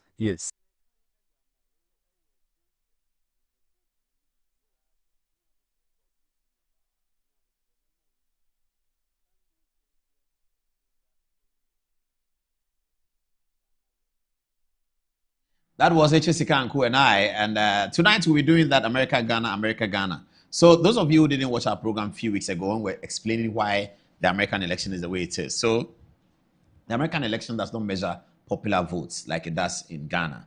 It measures what they call electoral college votes. And I'm going to explain that tonight so you can get it clearly. So from tomorrow or later tonight, if you're hearing the American election results, you can put it in proper perspective. Electoral college votes are decided by states. So America has 52, I think, or 53 states, and each state has an electoral college vote. So if you win the popular votes in the state, they attribute to you the electoral college votes in the state. So the Electoral Commission in America, like the Electoral Commission in Ghana, is not counting popular votes. It's counting the what they call the delegates' votes. So the Electoral Commission in America is sitting down waiting for who is getting 270 delegate votes and to declare that person the president-elect. So the states people count their ballot. If you win in Arizona, you've won Arizona means you have all of Arizona's college electoral votes. If they have 17, they give you 17 on the table. So your name is there, Paul Adamos, you win Arizona. They don't write win Arizona 2 million, 17 million. No, they write win Arizona 17 electoral college votes. The magic number is 270. If you get 270 votes, you win the election. Two people cannot get 270. No, if one person gets 270, the other will not get 270. So as they say, the one who gets to 270 first, he's the winner. So they'll add 17 in Arizona, 16 from Pennsylvania. So some states have bigger electoral votes than other states. Los Angeles, California, I think has the biggest, 54. The Democrats will usually win that. So 54 is going to a Democrats candidate, 7 plus 10 plus 5 plus 16 plus 17. So when they get to, you're on 261, I'm on 257. But the one on 257, if he wins the 17 electoral college state next is 257 plus 17. Does that take him to 270? Maybe. You're on 263. Can you get another 9 electoral college votes to take you to 270? Maybe. That's why states become important. Pennsylvania is critical. Because if you win Pennsylvania, you have 17. America is divided into red and blue states, you see. So the blue states know who they are. The red states know who they are. So I'm red candidate for Republican. I know I have my red states. But if I can pick Pennsylvania, so I know that I'm already starting from 149 with the red state votes that I have. But I need to get to 270. I'll be explaining that in a minute. Let's now get back onto the touch screen and understand what's happening with Ghana's election. Madam Ekadonko, sorry to see her on the screen. May she rest in eternal peace. Now, what has been happening today is that there's a bit of confusion. I don't know when it's going to be resolved. As we all know, our mother Ekadonko passed, unfortunately, after the age of 72, I think they said she was. Unfortunately, she passed. May she rest in eternal peace. And the question then was, she passed after the balloting had been completed. So what happens? She's on position number 3. Various permutations started coming. Let's close the balloting and do it all over again. The laws were not clear. And we came here and said that Article 57, or is it 54, is not about presidential elections, about parliamentary elections. The Electoral Commission relied on it. We told them they cannot rely on it. They can rely on their regulations, the CI regulations, which also says that when the candidate passes, you give them 10 days, etc. So that process is still in motion, okay? Today, 2 things happened. Earlier today, all newsrooms were served with a letter from the Ghana Freedom Party saying that they are not interested in the process. So we're all asking questions in the newsrooms, whereas I called City to ask them, have you seen the letter? What is happening? They also called another person. What are we doing? What's happening? Electoral Commission were not talking, and rightly so. They don't have to say anything because they're still trying to understand what to do. This is still novel. So they're trying to create a novel situation for a novel solution, isn't it? So later in the afternoon, the Ekadonko's running mates filed the nomination. So we thought the matter was over. Later this evening, another letter has popped up again. So this is the video of the filing of the nomination this afternoon to indicate that the Ghana Freedom Party has a presidential candidate and they also have a running mate. They went to Electoral Commission's office to file the process to suggest that they are running this election. They are taking the number 3 position. They are not relinquishing it to any new ballot or relinquishing it for the person in number 4 to become number 3 and number this to become number that. No, they are not doing that. They are not relinquishing anything. They are dealing with the thing as it is. So that's this photograph, these videos you're watching here, viewers now, is the videos earlier in the day where the Ghana Freedom Party had gone into the Electoral Commission to sign the documents. They had gone in to sign the documents. Yeah. All right. Let's come back to the studio and look at the letter that came. The letter that came later in the evening. Before I go to the letter, let's see who signed it. It was signed by national organizer, all regional executives, vice chairman. So the national organizer, Richard Botre, is the national organizer. All regional executives signed it. Seth Teria, the vice chairman, signed it. Jerry Ofer Ado, deputy general secretary, he also signed it. Sam Kakra, treasurer, signed it. Harry Opoku, communications director, they all signed it. The motto of the party is love and unity. So this is the details. Can I read it like that? Or I have to read it like this? Okay, yes, so there it is. Press statement from the Ghana Freedom Party. Press statement, the title, Ghana Freedom Party has not filed any nomination at EC. The attention of the national leadership of the Ghana Freedom Party has been drawn to a disturbing report doing rounds on social media that the party has submitted a certain person as replacements for its demised founder and presidential candidate, Madame Akua-Donkor. We wish to state unequivocally that the party has not endorsed, neither has it submitted any name to the Electoral Commission as a flag bearer and a presidential candidate. Any individual parading him or herself as a presidential candidate is an imposter and is not recognized by the leadership of the party. It is instructive to note that the National Executive Committee of the party never met to take any decision to present a candidate, and therefore anyone claiming so must present evidence of same or desist from engaging in acts of false identity. Though we are fully aware that whilst alive, Our late presidential candidate handpicked one individual, popularly known as Roman Father, as her running mate. Such decision was never received overwhelming endorsement from the 16 regional executives and therefore has no bearing following the demise of our flag bearer. We further wish to bring to the notice of the public that the decision to withdraw from the contest still holds valid, and any decision to the contrary shall be communicated to both the Electoral Commission and the public accordingly. The party is meanwhile taking steps to initiate criminal action against the said individuals usurping the identity of our party and parading himself as the flag bearer of the party, signed by the national organizer and all regional executives. So viewers, this is where we are. Democracy is democracy all day long. This is where we are. Let's take our text messages up to the stage. We'll take a short break. When we come back, we are going live to the United States of America. We understand that voting has not ended. Eastern time has 4 hours. Perhaps Western time has a few hours to go. I thought I was saying that voting is about to end. I don't know what I said it ended. Well, but it's still about to end. With 4 days to go, voting that has been happening since 6 weeks, and it's 4 hours to go. It's about to end, isn't it? Americans are about to end the voting. Who will be the winner? Donald J. Trump or Kamala Harris?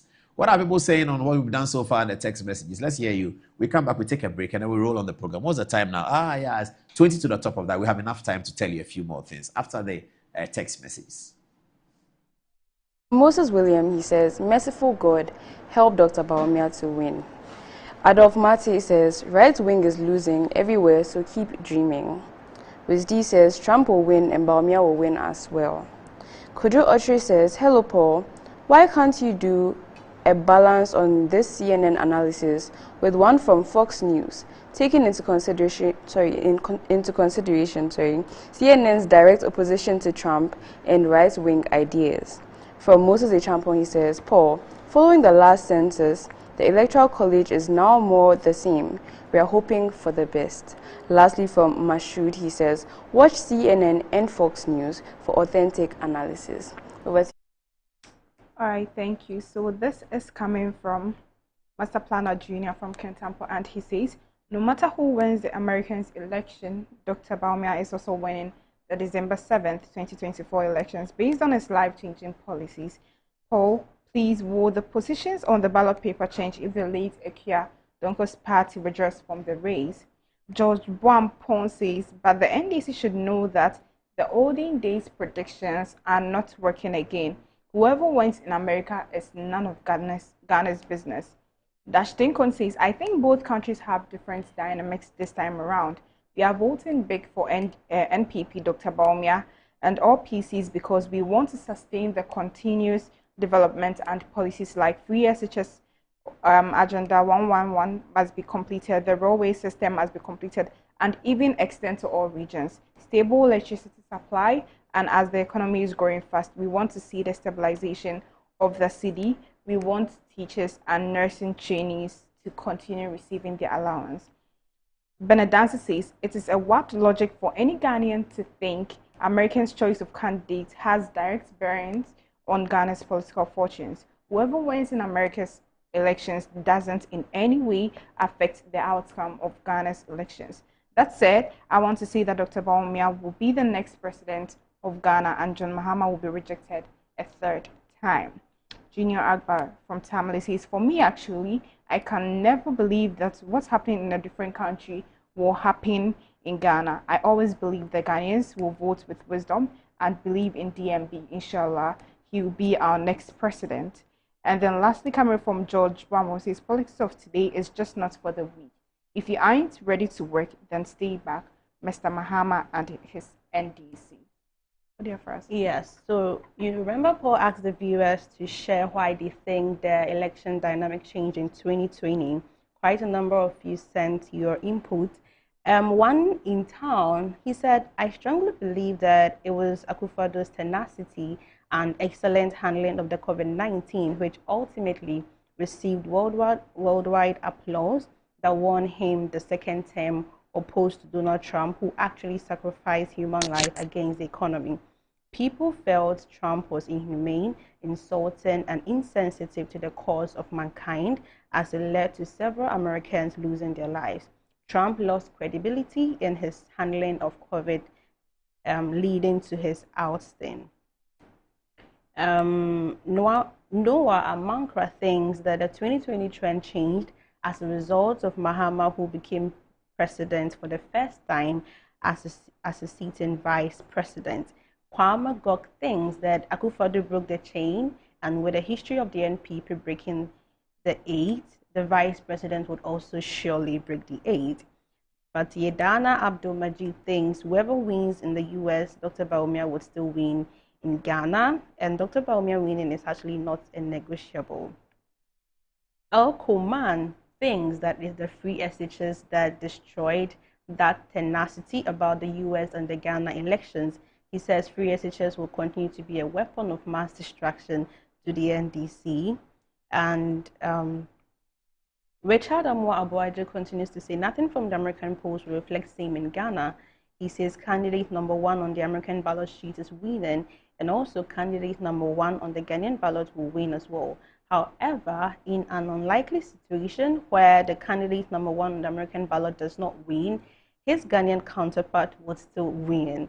He continues to say vote number 1 today and the future. Lilivo still thinks that Ghana is not America. If we will copy at all, then we will break the 8 like they did in Nigeria. Ghana has moved on, and DNB is our next president. Kwame Gok says Harris will actually win popular vote hands down, but it seems the problem would be the Electoral College. Lastly, Emmanuel Atinga has something to say. He says, why should we actually vote for someone who imposed penalties on health insurance when it expires beyond 3 months?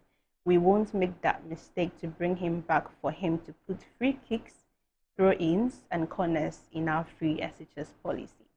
Now back to you, Paul. Wow. Okay. Very interesting. What's going on? Let's take a short break for commercials. We have 10 minutes of commercial break. Permit us to take it. It's election season, so they load us with a lot of commercials. Permit us to take that one. When we come back, we get on the touch screen. We follow up with the American election, and then we tell you a few things that we can say about the Ghanaian election. Meanwhile, it looks like exit poll is gradually coming out, and it's beginning to look like it appears that Kamala Harris may have kept her own in the blue stronghold. Let's see what happens after the break. This Good Evening Ghana is live.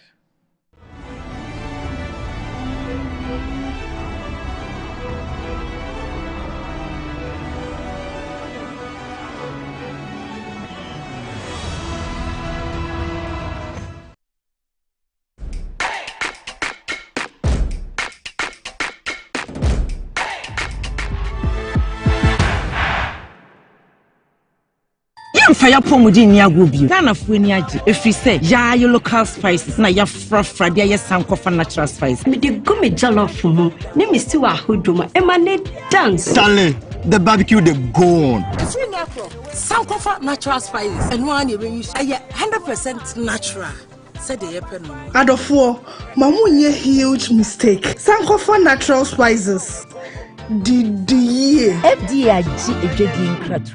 Experience the enhanced protection of Star Motor Third Party Extra from Star Assurance, an enhanced motor third party insurance policy that provides cover for loss or damage to your vehicle's windscreens, side mirrors, back glass, and other glass components. Whether it's a crack or major damage, you can drive with the assurance that your vehicle is well protected. Our commitment to you includes affordable coverage options and a claims process that is both fast and straightforward, so you spend less time dealing with paperwork and more time on the road. Also, we have proudly partnered with Hope for Little Lives, an organization dedicated to supporting children in need. By choosing Star Motor Third Party Extra, you're protecting your vehicle and making a positive impact. Every policy you buy helps bring joy and support to children in underserved communities. Reach out to us now on our toll-free numbers 0800 177 177 or 0302 245 906 to sign up.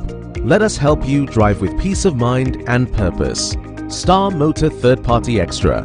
Drive with confidence, give back with heart. Star Assurance, your solid partner. Welcome. Please look into the camera for verification. Thank you. John, You are now verified. Please select your preferred candidate.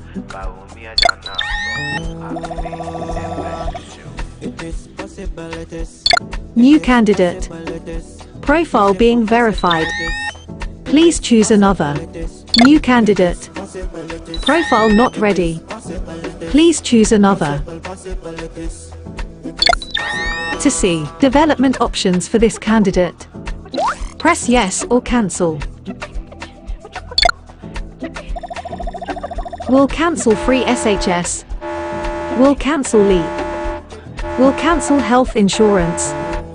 Will bring back Doomsaw. Should I continue? Press yes or cancel. Please choose another. Development options. Will improve free SHS. Free healthcare. Flat rate scheme for importers. Jobs for the youth. Affordable public transport with electric buses. Generally, a great choice. The only choice really. Thank you for voting number 1. Esuro. Vote number 1 on the ballot.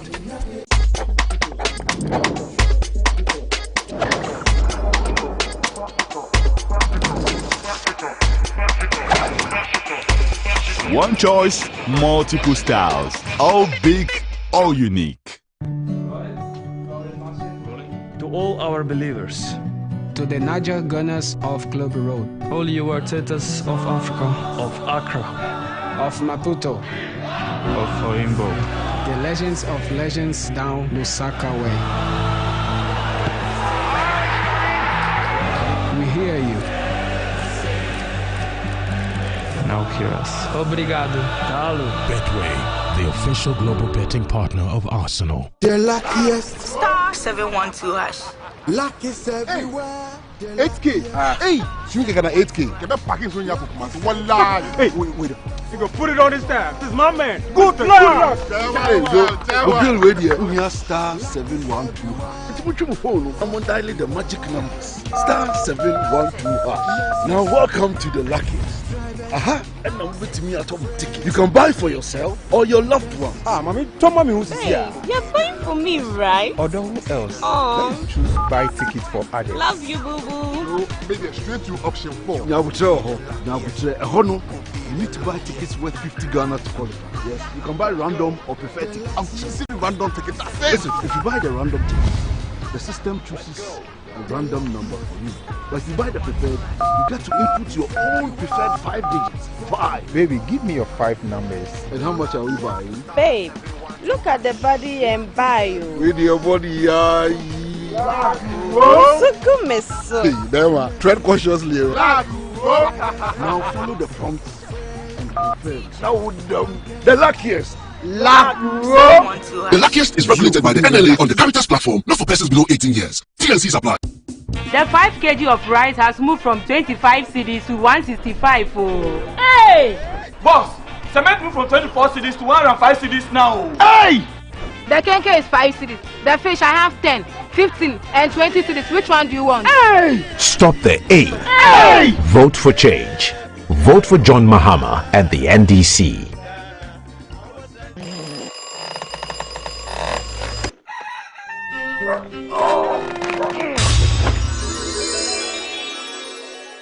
Who are you? Who are you?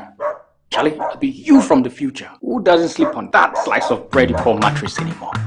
Don some slippers, then follow me. It is part of the mattress we did the front there. Yeah? That be the mattress where the dead for.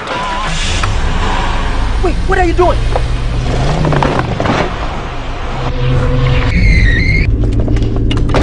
Wow! No damage at all. Not only durable, but also super comfortable. Come on, try it. Nothing day like Ash Foam. Enjoy full body support and unparalleled comfort for a restful sleep. Don't forget your keys. Get the premium sleep experience with mattresses from Ash Foam. Visit any of our showrooms nationwide or at ashfoam.com.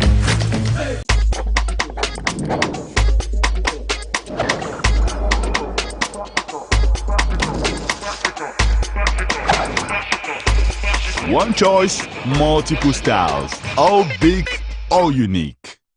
John, Mema Wakwaba. Yeah, so. Alaji, Mema Wakwaba. Yeah. John, I had a bro, one on them. I really am a gun and Tina Menamo, and America can be Jano. Don't know anything about Masaba. Alaji, I had a bro. Yo, Medasi. Mwamonim, Tamana Amawa, which you Mumiana and Bobo and a Kakara. As I say, dear, my crowd say, me pese me be wareno. Na me ko siesie no. Na me man san gina ne na asobio. No ye kra behwe. Yo, abusia fo, yes empa. Yes empa. Yo, ama Ghana. Wasumo. Mentumi ensan nchi. Sho bread baby a wo de me fam ama ne hu. Baby. Mentumi bio. Forward ever, backwards never. John, wo okwan a wo de me bai fa so. Ahokyere, ekom, dum so. Hwa me nana no yi. Ya free SHS ya ba ya. Kom anya school anko. Eneke ya o ma ye fe. Ase o ma se sambe sha obo. Sa ahomache 2 o'clock kokra. Meko band, na makwa ko yiska. E de abra magana. Na magbo ni dwetire ama na starting kokon ketenkete. Hey! Akonta, you are still incompetent. 2% side mami abrabo, e to chacha to say aviator. There be emaso. Alaji has also promised us jobs through digitalization. Ejumambe busise. Alaji dear, metene so a na masore. Emiri bia mekani abesa no. Otimi to kanea light e woni phone so. E ma me ba bia wonam bia. Yo amagana. Enya me me ware amawo. Alaji ni Jones ni wa chusu. No ababa say. Eye Alaji number 1. Alaji number 1. Number 1. Esuro. Using Koa Mixture, Koa Plus Mixture, and Koa MT Mixture, brought to you by Koa Research and Manufacturing Limited Company, proudly made in Ghana. Formulated to support your general well-being. For those seeking immune system support, there is Koa Plus Mixture. Support your body's defenses and stay strong. When it comes to combating malaria, Koa MT Mixture will aid your treatments. For effective relief from malaria symptoms, try Koa MT Mixture. Koa Mixture, Koa Plus Mixture, and Koa MT Mixture are not recommended for pregnant women, lactating mothers, and children under 12 years. Always take a malaria test before using Koa MT Mixture. Choose Koa Mixture, Koa Plus Mixture, and Koa MT Mixture for your health needs. Available now at pharmacies nationwide. For bulk purchases, contact 0244 726611 or 0591 565 778. This advert is anti-cavity, gum protection, brighter teeth, and fresh bread. I'm a fair missy way. The patch of Bantama. Matassa.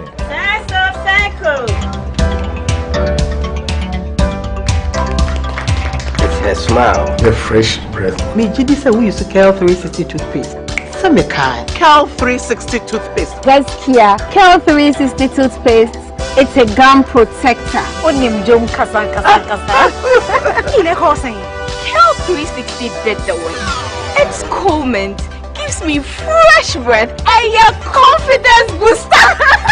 And you will see so feeling Cal 360 toothpaste. Happy smile. Cal 360 toothpaste, anti-cavity, gum protection, brighter teeth, and fresh breath. Cal, happy smile. This advert is FDA approved. The luckiest. Star 712 hash. Luck is everywhere. 8K. Hey, you can get 8K. Get a packing from your command. One line. Hey, wait. You can put it on his tab. This is my man. Good luck. Hey, Bill Radio. We are star 712. It's what you follow. I'm on dialing the magic numbers. Star 712. Now welcome to the luckiest. And now with me at home ticket. You can buy for yourself or your loved one. Mommy, tell mommy who's here. You're buying for me, right? Or who else? Oh. Let me choose buy tickets for others. Love you, boo boo. No, maybe straight to option 4. Now we try you need to buy tickets worth 50 Ghana to qualify. Yes, you can buy random or prefer tickets. I'm choosing random tickets. Listen, if you buy the random ticket, the system chooses a random number for you. But if you buy the preferred, you get to input your own preferred 5 digits. 5. Baby, give me your 5 numbers. And how much are we buying? Babe, look at the body and buy you. With your body, Hey, Bewa, tread cautiously. Now follow the prompts and confirm. Now the luckiest. The Luckiest is regulated by the NLA on the Caritas platform, not for persons below 18 years. TNCs apply. Over 5 million children have benefited from free SHS. Protect free SHS. Vote Dr. Baumia #1 on the ballot.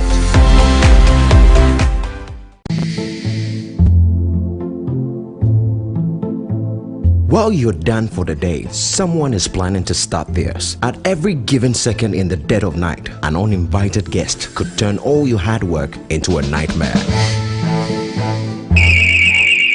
But with Response 1's BizGuide monitored alarm, help is already on the way. Our state-of-the-art video verification means the moment your security is breached, we are watching, verifying the threat instantly.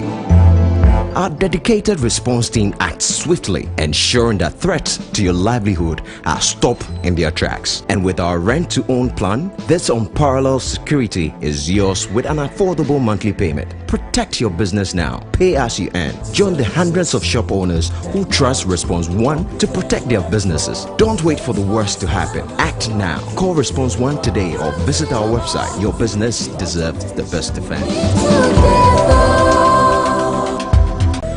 You the answer to my prayer. You with me everywhere. You're my angel, miracle. You're all I need tonight. Give me shelter from the rain. You breathe life in me again. You're my angel, miracle. You're all I need to know.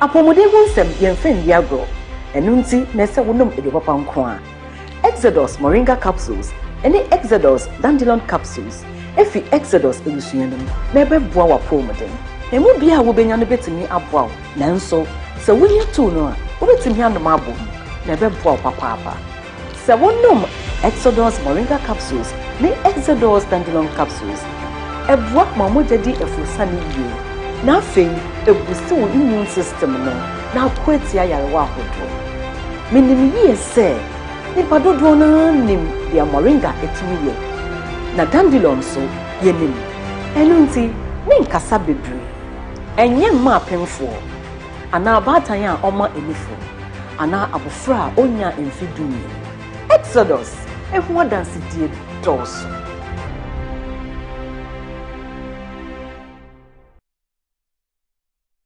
Fire pomudi ni agobi Ghana fueni age efise ya your local spices na ya frafra dia ya sankofa natural spice me de go me jollof mu ni me still ahodoma emane dance Stanley the barbecue the go on sankofa natural spices and one you use 100% natural said the epeno Adofo mamunye huge mistake sankofa natural spices the FDA ejedi nkratu yatu.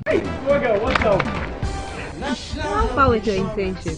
To be honest, I'm so nervous about starting this new role on Monday. Oh please, I know you'll be great at it. You should be worried about what benefits they have. Example, do they have health insurance? I doubt they will have that for internet. But no shaking. I have NHIS already. After you're on a line, ting.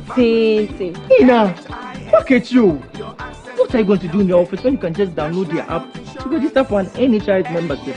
Yes, my people. You heard right. You can now download and register your membership on my NHIS app. No long queues or tedious paperwork. All you need is your Ghana card to register for yourself and for others. Once you register, you get a new digital NHIS card on your phone. My NHIS app gives you access to credentialed health facilities and services across the country. NHIS covers over 95% of disease conditions in Ghana. Access to healthcare just got easier. Now let me sign up quickly. Please, Seth, I'm starting work next month. Papa Sammy, I beg if you find something small, give us. Bro Sammy, you see, don't be say boys no one do nothing and just they rely on handouts. Jobs to no deep. I understand the hassle. Hope they come. John Mama they come do the National Apprenticeship Program.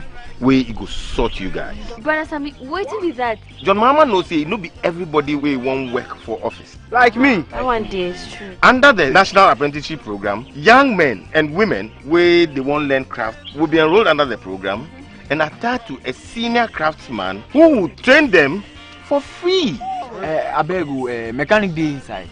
Me like this. I don't want to learn mechanical, but the course no. Mechanics day inside. Organizing, dressmaking, fabric making, catering, hairdressing, tiling, painting. What they even sweet about this whole thing they say, when you plead, the NDC government go make sure say they go give you certificate where you go fit take go look for job anywhere. That's sweet. Oh, that's be wonderful. Another wonderful thing they say, when you plead, the NDC government go set you up with startup capital and equipment to make sure you can start your own business. Wow! I dey go shopping my town wait 7 December. Vote for change. Vote for John Mahama and the NDC.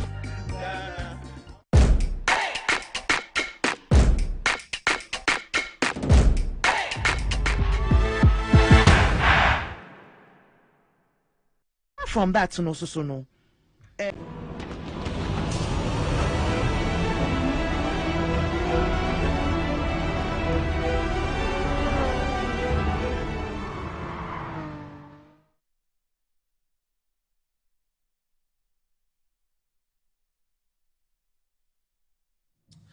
Okay, welcome back to the last segment of the show. What's the time on my clock now? It's past 11. Let's just get, for the benefit of our younger viewers, what happens in America? How do they calculate their election? Let me grab my position on the touch screen and look at it. Okay, so this is the American map. So these are the various states. So you have North Dakota, South Dakota. There are so many. Colorado. Oh, I mean, those who go to America even so regularly, they end up for the 20, 30 years, they go to only 3 or 4 states. There are 52 of them. Many Americans have not visited many other states.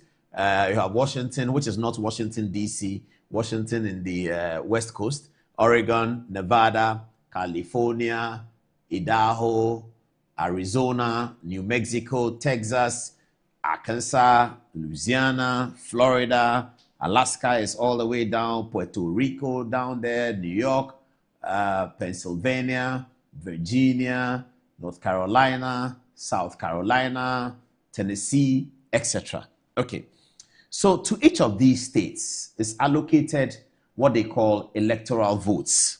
The electoral votes are determined by the population of the state. So some states have more electoral votes than others. For a person to be elected president of the United States of America, you need to be picking up 270 of the electoral votes. Altogether, electoral votes is 500 and something. So it's the same thing, 50% plus. You need to be picking up 270 of the electoral votes. So if you win a place like California, you can see California, the map is here. It's quite a huge state. California is the most populated. It has 54 electoral votes. Pennsylvania has 17. Florida has 24. Some have 3. Some have 5. Some have 8. Some have 7. So that's how the American elections are run. So they count the elections here in Colorado. They count Colorado. If Kamala Harris has won the popular vote in Colorado, she gets the electoral votes of Colorado for the national count. For the national count, if you win Colorado, you are getting the 17 or whatever is Colorado. The reason why a person can win the popular vote and not be elected American president is this. So if you win Colorado, you get 19 electoral votes, whatever it is. So let's assume it's 19. You can check. Those of you can Google quickly. Colorado electoral votes. Actually, Google in the studio and tell me, ladies, Colorado or any other states. So I can use for the illustration. Now, so if you win Colorado and you get the 19 votes, Colorado may have had maybe 10 million people voting. And if you lose Colorado of 10 million people voting, if you lose by 1, you have lost Colorado and you have lost all the 19 electoral votes. So if somebody wins Colorado by 1 of 10 million people voting, it means both candidates have 9 million something. So the winner gets all the 19 of Colorado. The loser gets nothing in terms of the national vote count as far as Colorado is concerned. But the loser would have been defeated by 1 of 10 million people voting, isn't it? If you take the next state near it, Utah, for instance. So Utah may have another 10 million voting. Utah has maybe 10 electoral Do you say 6? Utah has 6. Great. So Utah has 6 electoral votes. Okay. If Utah has 10 million people voting, if all the 10 million Utah people vote for Mitt Romney, or where Mitt Romney said they should vote, then you're going to have the person getting 6 electoral votes here, one getting 17 electoral votes in Colorado, but the vote difference will be 19 million. 9 plus 10 in the other side is 19 million goes to the loser of between Colorado and Utah. Because if Colorado is 19, he won by 1, he got 19. Utah is 7. You won all Utah 10 million. It doesn't mean anything. You get 7. On the map, on the vote count, he's on 19, you're on 7. On popular votes, you're on 19 million, he's on 9 million.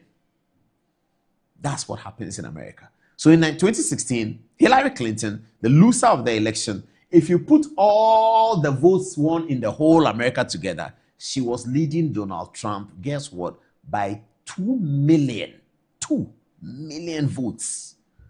So if you put all the votes in America together, the whole states, Hillary Clinton was leading by 2 million, but Donald Trump was elected on the Electoral College votes.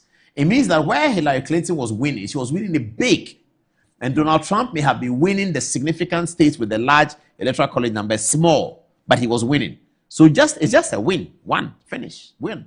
So that's how the American elections work. I think that is clearer now for our younger viewers who are wondering what happens. If you Google it, you can get more information. Let me quickly put the Ghana map on to do the second part of the explanation, and perhaps this will go out on our social media here. So if you put the Ghana map on, for instance, let's see, this is Upper West region, okay? Upper West region has 11 seats. So Upper West will have 11 Electoral College votes. Why does Upper West have 11 seats and Upper East has Upper East also have 11 seats? It means they are similar in population. Let's put another region on. Yeah, so why does Northeast have 6 seats? It means the population in Northeast is fewer. So they will have 6 electoral votes. So if you are running the elections in Ghana, you win Northeast by 1, you get 6. And then for the elections in Ghana, you have 275 electoral college votes. So the magic number is 138. Whoever gets to 138 first has won the election. That's how it will be. So if you win Northern region, you get 18 electoral college votes and you are pushing to 138. You get 12 electoral college votes if you win Bono region. As we're moving on, you get 6 electoral votes if you get Ahafo region. As we move on, let's change it. Bono East, Oti region. I want some of the big ones to come in. Oti region is 8 electoral votes. Western North, 9. Aha! You win Ashanti, you have 47. So somebody wins Northeast, Northern region, Bono, They won everything. They have 20. You win 1. And if you win Ashanti by 1 vote, you get 47. Put Eastern up. Eastern, you win Eastern by 1 vote, you get 33. So if one person has lost Bono as Northern is 18, that's significant. The rest are 3, 6, 8. You've lost 6, 7 of them. All together, the votes available there is 50. But you win Ashanti by 1 and win Eastern by 1, you're on 33 plus 47. You're gone, you're winning. But on the popular votes, you will be way behind. That's how America's election works.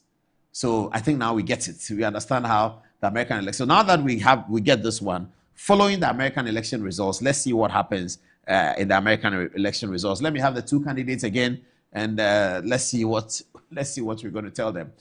Hillary Clinton, Adode.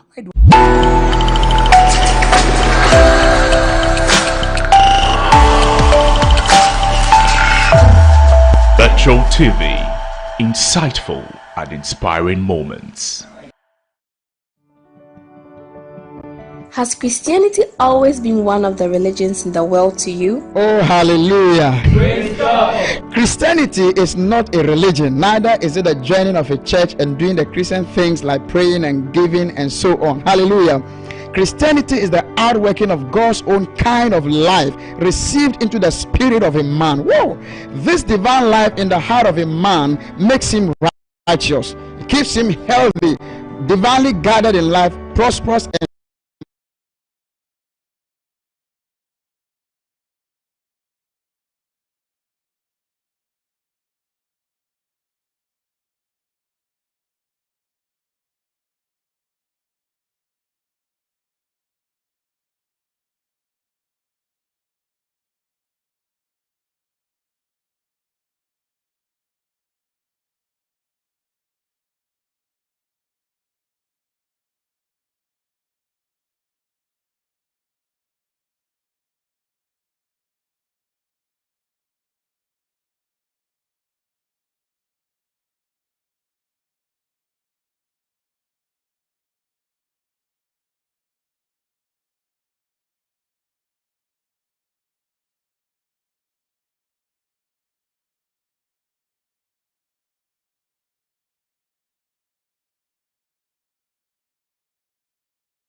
let's come out to support John Baumia and prophecy.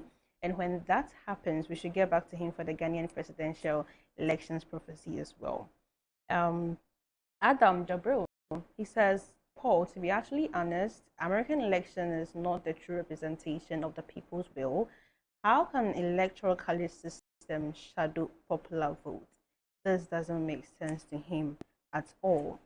And then lastly, it's the ASEAN.